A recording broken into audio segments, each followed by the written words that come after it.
Après des études supérieures à Chaumont et à Paris, et des expériences professionnelles à Paris et en région Champagne-Ardenne, j'ai décidé de créer mon entreprise. J'étais désireuse de créer, concevoir et partager. L'envie et la passion m'ont conduit à créer l'agence pour avoir la main sur l'ensemble de la construction d'un projet. Alors 3 points me paraissent toujours essentiels: la créativité, le travail de qualité qui doit être primordial, l'écoute du client pour cerner au mieux ses besoins et créer une réelle relation de confiance. Alors je n'irai pas jusqu'à dire que créer son entreprise, c'est le parcours du combattant. À mon niveau, j'ai cherché de l'information et des renseignements un peu partout, à la mission locale, à la CCI, à Pôle emploi, et j'ai pu bénéficier d'accompagnement à la création d'entreprise grâce à des ateliers et un stage intensif. Alors c'est vrai qu'au moment du montage de projet, ça a été compliqué de réunir les informations comptables et bancaires simultanément. Ensuite, j'ajouterais que pour des entreprises similaires à la mienne, qui demandent un investissement réduit, les aides financières existent bien entendu, mais il ne faut pas baser et dépendre son projet uniquement dans l'attente de ces aides.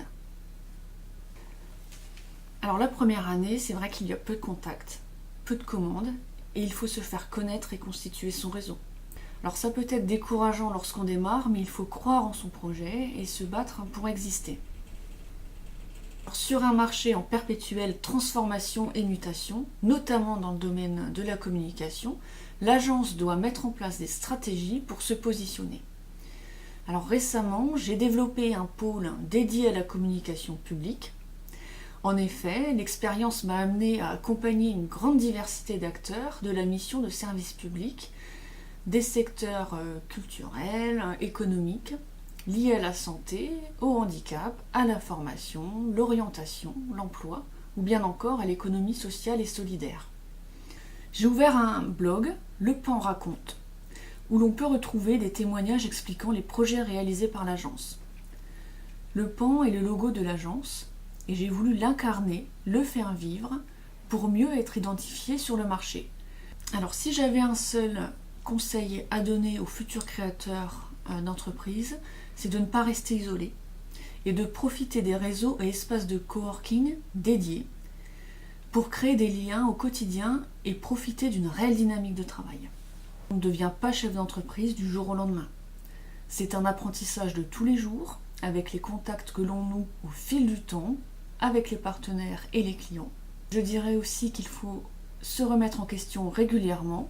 Il faut apprendre à s'ouvrir et intégrer d'autres connaissances comme les aspects comptables, financiers, juridiques, commerciaux et managériels. Le chef d'entreprise doit donc avoir une approche globale et la plus complète.